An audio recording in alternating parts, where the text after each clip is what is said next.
குலம்ன்றத நம்ம எப்படி எடுத்துக்கணும்னா, ஒரு கெட்டவராத்தான் இருப்பாரு. இப்ப ஒரு ஒரு பொண்ணு கடகலக்கணத்துல பிறந்திருக்குன்னா, அந்த மாந்தி அதுக்கு 7ல இருக்குன்னு சொன்னா, அந்த வரக்கூடிய கணவர் வந்து கெட்டவராத்தான் இருப்பாரு. கண்டிப்பா அந்த பொண்ணோட மனநிலைக்கு அவர் ஒத்து வர மாட்டார். அது வந்து ஊரே உலகத்துக்கே அவர் நல்ல பேர் வாங்கினாலும், வீட்ல வந்து அந்த மனைவிகிட்ட அவர் கெட்ட பேர் வாங்கிட்டு தான் இருப்பாரு. அதே மாரி அந்த கணவருக்கு கடக லக்கணம், சிம்ம லக்கணமா இருக்குன்னு வச்சுக்கங்க ஏதோ ஒண்ணு.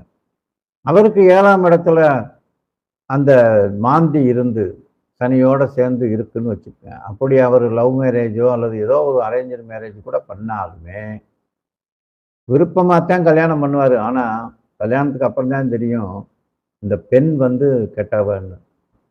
நீச்ச குலமாயிரும். அதாவது ஒண்ணு ஜாதி வேறையா இருக்கும். அந்த உயர் ஜாதி, தாழ்ந்த ஜாதின்னுலாம் பேசுறாங்கல்ல. அதுல இந்த மாரி இருக்கும்னு எடுத்துக்க வேண்டிய அவசியம் இல்ல. இந்த இடத்துல நீசம்னா டிஸ்டன்ட் ரிலேஷன்ஷிப்பா இருக்கும். அதனால அவங்கள தெரியாது. நெருங்கி திருமணம் பண்ண பிறகு தான் தெரியும், ஆஹா! இது மோசம் போயிட்டோமே அப்படின்னு. அந்த மாரி சில விஷயங்கள் உண்டு.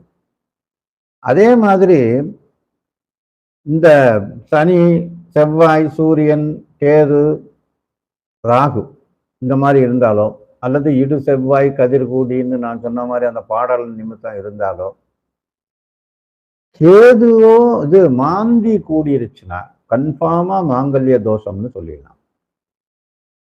100% சொல்லிடலாம். அது பார்த்து தான் கவனமா செய்யணும்.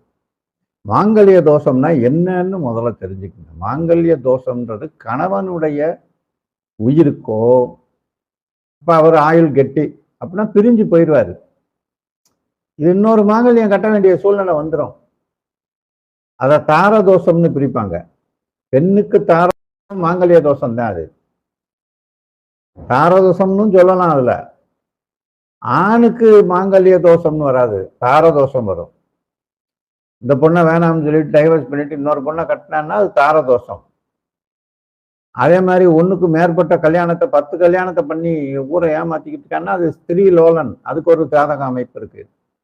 இப்படி ஒன்னொன்னுக்கும் இருக்கு. பொதுவாக மாங்கல்ய தோஷத்தை ஏற்படுத்தும் கிரகங்கள் ராகு, கேது, மாந்தி இந்த 3 கிரகங்கள் தான் ஏற்படுத்தும். இதை நான் என் அனுபவத்துல அதிக பேருக்கு பார்த்துருக்கேன். பெண் ஜாதகத்துல 8ல கேது மாந்தி சேர்ந்து இருந்துச்சுன்னா நான் கேட்பேன், ஆமான்றுவாங்க.